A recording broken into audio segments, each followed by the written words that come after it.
네 번째 메시지. 북쪽에서 오는 공격자.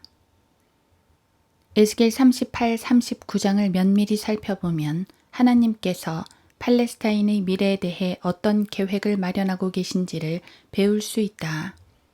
이런 사건들이 발생할 시기와 장소에 관해서는 여러 가지 설명이 가능하지만 일반적으로 우리는 여기서 언급되는 곡의 전쟁이 다음 몇 가지 경우 중의 하나일 것이라고 말할 수 있다. 1. 성도들이 휴거 직전에 있을 전쟁. 2. 천년 왕국이 시작되기 직전에 있을 아마겟돈 전쟁. 3.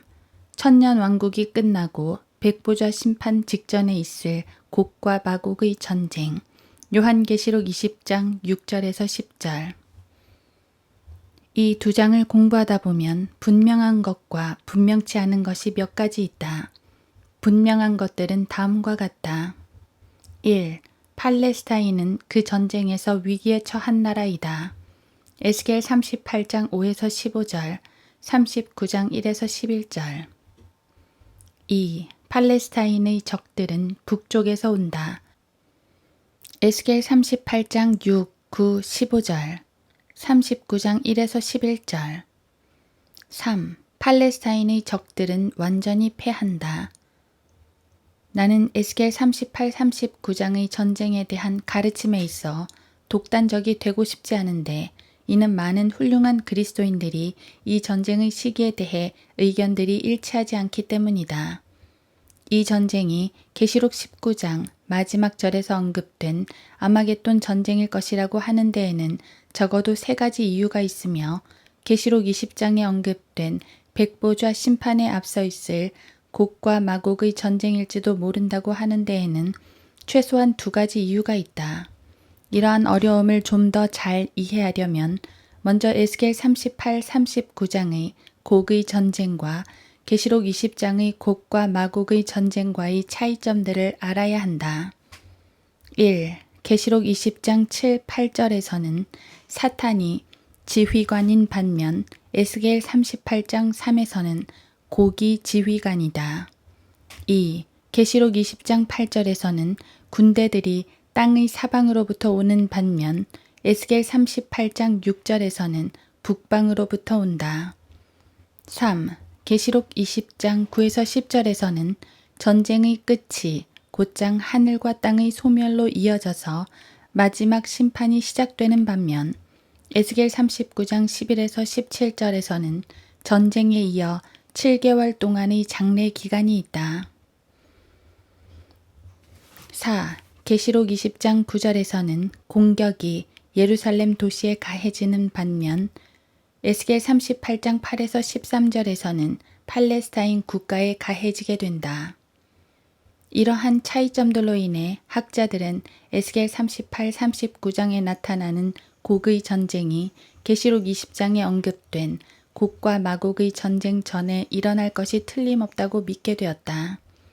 한편 우리는 이러한 성경 사건들 사이에 있는 유사점들을 주목해야 한다. 에스겔 38장, 계시록 20장. 1. 두 경우 모두 불이 파멸의 도구로 사용된다. 에스겔 38장 22절, 계시록 20장 9절. 2. 곡이란 이름이 양쪽 예언 모두에서 두드러진다. 에스겔 38장 3절, 계시록 20장 8에서 9절. 3. 이스라엘은 두 싸움에서 다 휴식하고 있다. 에스겔 38장 8에서 11절, 계시록 20장 1에서 9절. 에스겔 38, 39장의 전쟁이 일어나는 장소와는 상관없이 아주 분명한 몇 가지 사실이 있다. 내 개인적인 견해로는 에스겔 38, 39장의 곡의 전쟁은 천년왕국 끝에 일어날 마지막 세계대전인 곡과 마곡의 전쟁보다 훨씬 먼저 일어날 것으로 믿는다.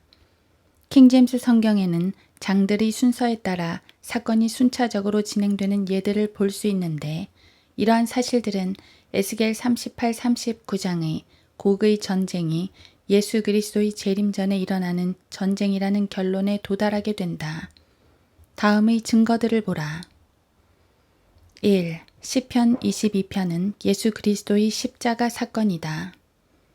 2. 시편 23편은 이 십자가 사건에 이은 교회 시대이다. 3. 시편 24편은 교회 시대에 이은 예수 그리스도의 재림이다.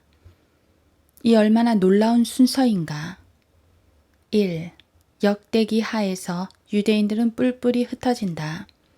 2. 그 다음 책 에스라에서 그들은 팔레스타인으로 돌아온다. 3. 그 다음 책 느헤미야에서 그들은 성전을 재건하고 있다. 4. 그 다음 책 에스더에서 휴거와 어린 양의 혼인식이 묘사된다.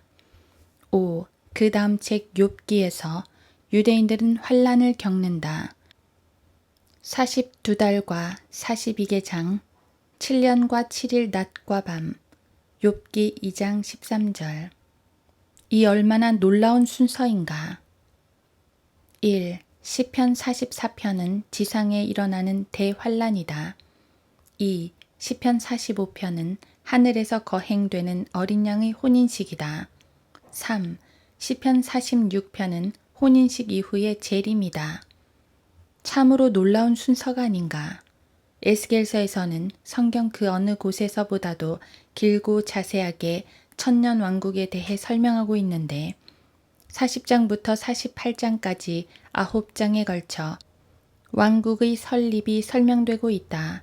이 장들의 내용이 어느 시기에 해당되는지에 대해서는 의심할 여지가 없는데 이는 에스겔에는 계시록 21장에는 없는 성전과 문자적인 땅의 분배, 그리고 계시록 21장에 있는 새 예루살렘의 측량과는 다른 예루살렘이 있기 때문이다. 에스겔 40에서 48장이 천년왕국에 대한 설명이 분명하기 때문에 에스겔 38, 39장은 천년왕국 전에 일어날 사건에 대한 예언이 거의 확실하다. 만일 그것이 아마겟돈 전쟁이 아니라면 그 전쟁은 휴거 직전이나 아마겟돈 전쟁 직전에 일어나게 될 것이다. 에스겔 38, 39장의 북쪽에서 오는 공격자가 러시아와 관계가 있다는 것은 너무 분명하다. 1890년대와 900년대 사이의 전 천년주의 설교자들은 에스겔서 38장에 나오는 메섹과 투발은 각각 모스크바와 토볼스크이며 곡의 땅은 러시아라고 확언했었다. 지금까지 살았던 가장 위대한 히브리어 학자 중의 한 사람인 게세니우스는 에스겔 38장 2절의 영역을 흑해와 볼가강 연안으로 그리고 국제표준 성경 백과사전은 그 거주민을 스키타이 산진들로 밝히고 있다. 게세니우스는 에스겔 38장에 나오는 이 거대한 북동부 동맹국들을 러시아 대신 로스라고 부르고 기본스 역시 터키와 아르메니아를 토갈마로 지칭하고 있다. 에스겔 38장 6절. 1910년 이전에 쓰여진 스코필드 주석 성경의 에스겔 38장 하단에 기재된 스코필드의 노트에도 러시아를 공격자로 표시하고 있다. 1. 러시아는 언제 공격할 것인가? 이 전쟁의 발발 시기에 관해서는 앞서 이미 논한 바 있지만 좀 더 자세히 언급하자면 그 공격은 지금 당장은 아니지만 1년의 과정을 거쳐 잠시 후면 있게 될 것이다. 왜냐하면 에스겔 38장 14에서 15절에서는 곡의 공격 시점은 이스라엘이 안전하게 거하는 날이 될 것이라고 말씀하기 때문이다.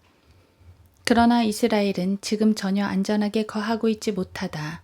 에스겔 38장 8절에서 북방으로부터 공격을 받을 때의 이스라엘은 칼로부터 되찾고 많은 백성 가운데 모아진 땅으로 일컬어지는데 이것은 북쪽으로부터 오는 대공격에 앞서 어떤 전투가 선행될 것을 암시한다. 이 공격의 때로는 세 가지 이론이 있는데 그것들 중에 성경에 있는 모든 관련 구절들의 요구를 완전히 충족시키는 것은 아직까지 하나도 없다. 1. 에스겔 38장은 대환란 끝에 있을 아마겟돈 전쟁을 다룬 것이다. 2. 에스겔 38장의 사건은 대환란이 시작되기 전에 일어날 공격이다. 3. 에스겔 38장은 그리스도의 천년 통치 후에 일어날 계시록 20장의 공격을 다룬 것이다. 에스겔 39장 11에서 16절에서는 그 전쟁 뒤에 있을 시간적 간격에 관해서 분명하게 말하고 있기 때문에 학자들은 그것이 계시록 20장에 있는 곡과 마곡의 전쟁이 될 수 없다고 말한다. 계시록 20장 9절 이후에는 어떤 시간의 간격도 없이 즉각적으로 하늘과 땅의 파괴와 백보자 심판이 등장하고 있다. 어떤 사람들은 에스겔 40에서 48장에서 천년왕국 성전이 즉각적으로 제시되기 때문에 에스겔 38에서 39장은 아마겟돈 전쟁이라고 하는데 그것은 에스겔 39장 17에서 20절에 나오는 썩은 고기에 관한 참조 구절이기도 하다. 요한계시록 19장 17, 18, 21절. 또 어떤 이들은 러시아가 7년 동안의 환란 기간 끝에 가서야 팔레스타인을 공격한다는 것은 있을 수 없기 때문에 에스겔 38, 39장은 슈거에 앞서 있게 될 한 전쟁에 관한 언급이라고도 말한다. 누군가 나의 개인적인 견해를 묻는다면 나는 확실히 모르겠다고 답할 수밖에 없다. 하지만 이러한 사실들로 미루어 볼 때 우리는 에스겔 38, 39장의 사건이 대환란 끝에 있을 아마겟돈 전쟁이거나 아니면 대환란 앞서 있게 될 어떤 전쟁임을 알 수 있다. 2. 러시아는 누구와 함께 공격할 것인가? 공격자들에 대해서는 에스겔 38장 1에서 6절에 묘사되어 있는데 주목할 만한 점은 아마겟돈 전쟁에 출전하는 동방의 왕들이 여기서는 빠져 있다는 것이다. 요한계시록 16장 12에서 16절. 이스라엘을 대적할 나라들은 다음과 같다. 1. 토갈마, 터키와 아르메니아. 2. 페르시아, 현재의 이란. 이란은 1932년 중동에서 전쟁이 있을 경우 러시아가 자신들의 땅을 사용해도 좋다는 조약에 서명한 바 있다.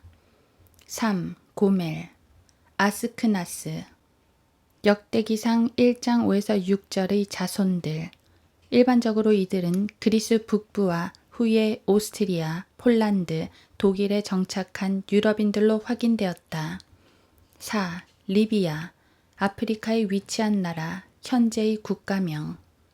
5. 에티오피아, 아프리카에 위치한 나라, 현재의 국가명. 비록 일부 쿠스인들이 오늘날의 아라비아에 정착하긴 했지만 함의 모든 자손들이 살고 있는 쿠스 땅은 팔레스타인 동부와 아프리카에 있다. 고대 지도를 참조할 것. 6. 동맹국들의 지리적 위치에 대한 의문점은 에스겔 38장 6절의 북쪽 지방의 라는 말과 15절의 북방에서 라는 말로 즉시 해결된다.